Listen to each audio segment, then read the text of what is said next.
Hello everybody, it's nice to see you guys, and today we are starting our first workshop, which is we're gonna bake some challahs today.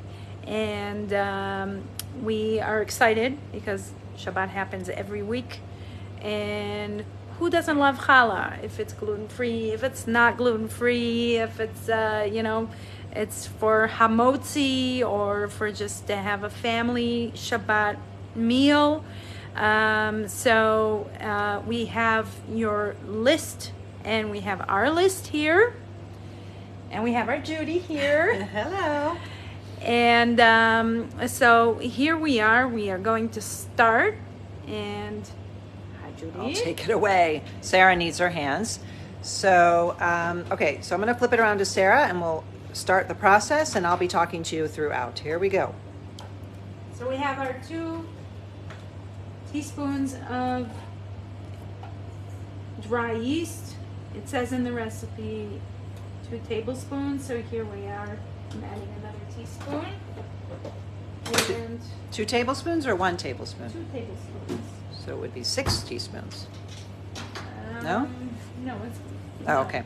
not really. Okay. I have 3/4 cup of brown sugar, which I'm adding in, and it also the sugar helps the yeast rise and absorb. And here we have 3 cups of warm water. I guess Warm activate. water. The sugar helps the yeast activate. Is that the right word? Right. Okay, Thank you. there it is. Can you use less sugar, Sarah? Will that mess up the We challah? could. Okay. No, absolutely not. We could. But this is the recipe we're using Yeah. today. Sometimes we add, instead of sugar, we add some honey or Okay. That was- raisins and cinnamon, which will make it sweeter. Here we have gluten.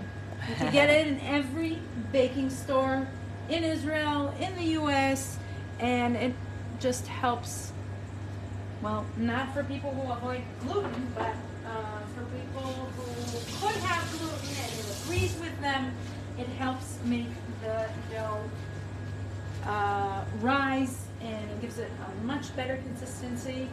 And now we will let this mix a little bit. And Okay, so I'll take a moment here. So I'm going to move away from the noise. Okay, how much? I meant to ask how much gluten was that? About a cup? it was a cup. Okay, Yeah. cup of gluten. So this is a recipe that, of course, is made with wheat, which has gluten and added gluten. Maybe another time we'll do a gluten-free challah. I just wanted to talk a little bit about challah. Like Sarah said, who doesn't love challah? Most everyone loves challah, but it is a densely caloric food because it's a dense bread. Doesn't mean you can't ever eat it, but you do have to, if you're watching your weight or your carbohydrate intake. It's tricky because you're supposed to not eat too much of it, yet we have at least 2 to 3 meals on Shabbat where we do eat challah or some kind of bread. So that being said, I just wanted to give you a few tips if you're one of those people that struggles with controlling yourself with the challah, myself included, so I've used these myself. First of all, keep the challah far away from you. If you're the one who cuts it, cut it and move it away, or if it's sitting in front of you, keep passing it, or decide that the challah goes off the table at a certain time and sits on the buffet. Put it into a basket and just keep it far away so that you're not tempted. The other tip I have is that if you're one of those people that likes to put out a lot of different dips and salatim, as we call them, hummus, trina, matbucha, for dipping the challah in, try a big tray of crudité or vegetables also, so that if you're wanting more salat or everyone's still eating and you want to continue and you don't want to wind up consuming too much challah, use the vegetable sticks. So those are 2 handy tips as far as helping reduce the amount of challah you eat. We have nothing against challah. We're just trying to help with people that are trying to maintain or lose weight and keep their carbohydrates to a minimum. Okay, back to Sarah. She's up to something here. Okay, so now we're going to add 2 eggs. Okay. 3/4 cup canola or vegetable oil. You could use olive oil if you don't mind the flavor. Some people don't like the flavor of it in their challah, but that would be our first choice. I have a question, Sarah. If someone does not have a mixer, such as this beautiful one, would this work by hand? How would you recommend? It would work by hand if you like getting your hands dirty. But I would say let the water, yeast, and sugar or sweetener sit for about 10 minutes. And that's why we're mixing it so that the yeast could start activating itself, Judy.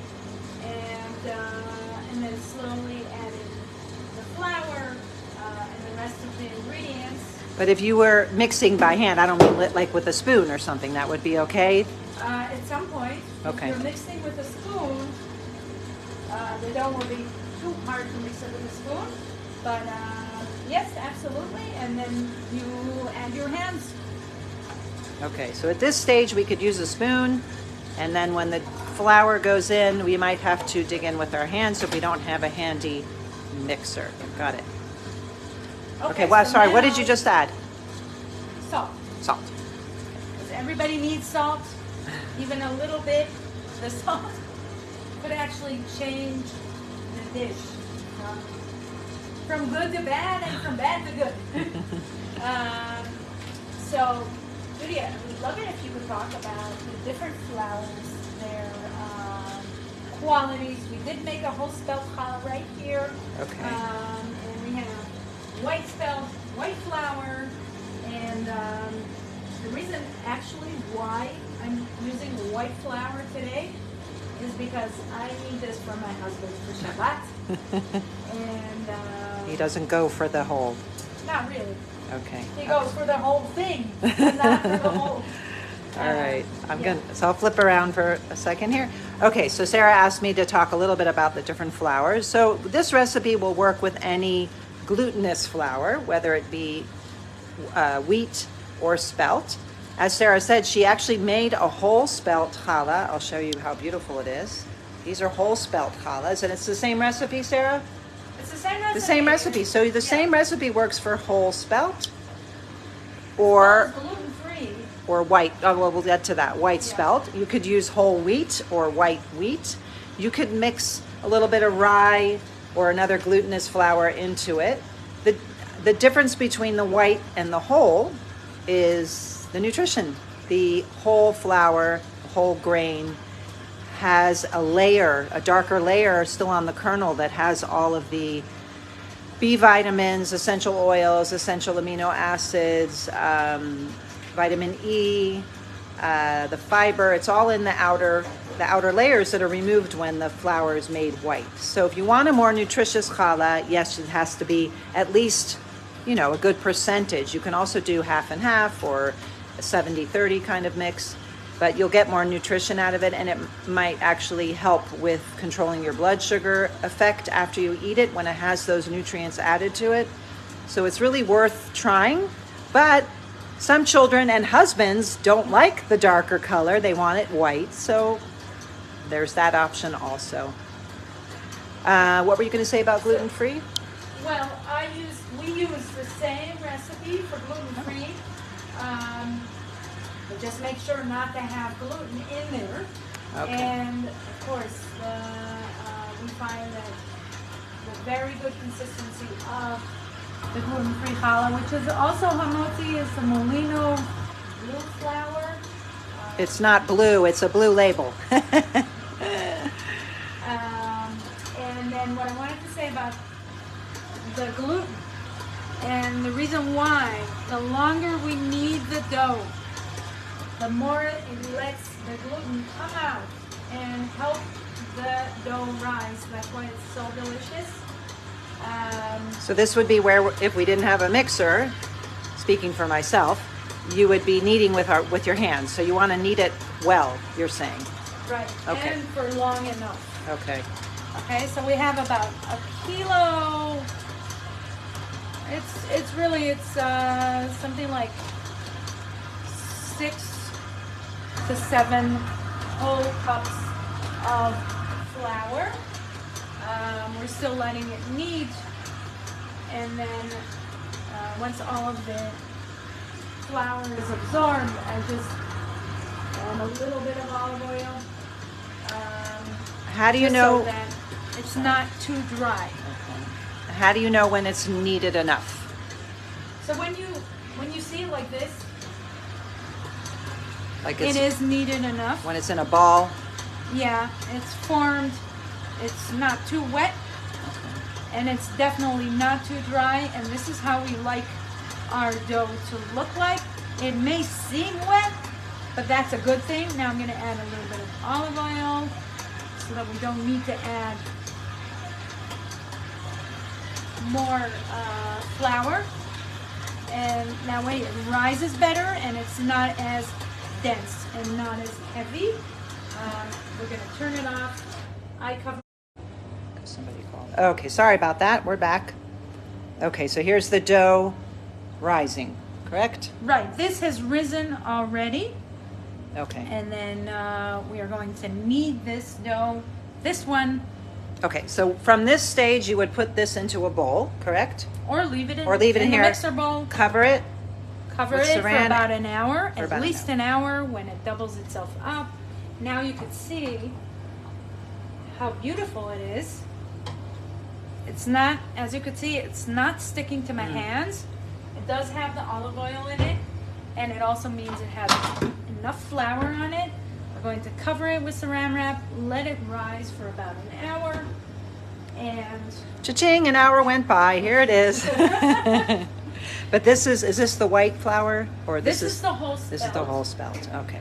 And just Okay. oh, So meanwhile I can give you another tip. There's a lot of tips I have for having a healthy Shabbat. Here's one. It relates to challah sort of indirectly, so that you don't challah is the first thing we eat at a meal. Okay, so if you come to that meal very hungry, you're likely to overeat the first thing that's put in front of you, which might be that challah and salatim and salads. So it's really important on Friday, and this also applies to Chagim, Erev Chag, the eve of a holiday when you're cooking in the kitchen, to stop and have your meals. Make sure that you don't go the whole day standing and cooking and maybe nibbling and grabbing, because that doesn't satisfy the mind or the body. And so you need to stop, sit down, make yourself something for breakfast, something for lunch, something nutritious. Maybe it could just be a vegetable protein-based meal so that you don't overdo it on bread before you get to the bread at the meal. But you do need to stop and eat and drink, and that way you won't arrive to a meal too hungry. Okay, back to Sarah. okay, hi everyone. So really, as you could see, because we added the olive oil and, actually whole flour is drier and it's heavier, so you may need less flour for the whole grain dough, but still, as you can see, it's not sticking to my hands. There's no flour on the surface, and I like it also because it's not messy. And we like to keep things clean.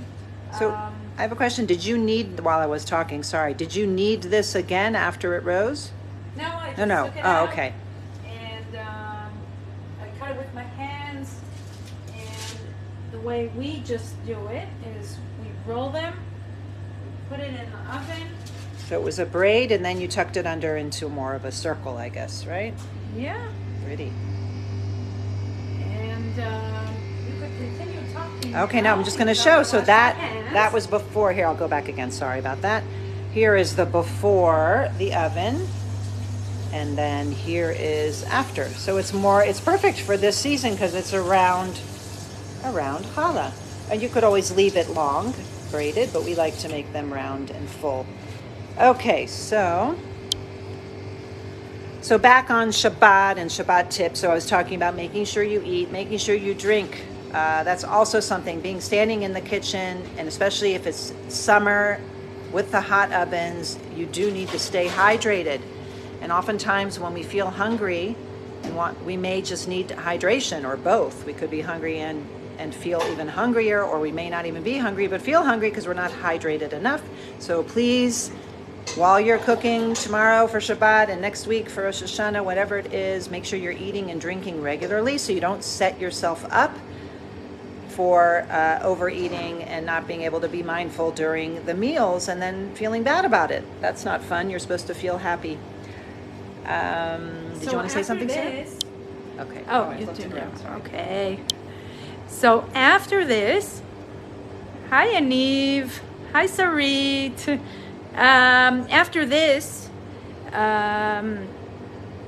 every time we get a Shabbat order, we always send our awesome Shabbat tips, and after this, we will post them on the comments, and we want to wish you all a Shabbat Shalom and a Shana Tova.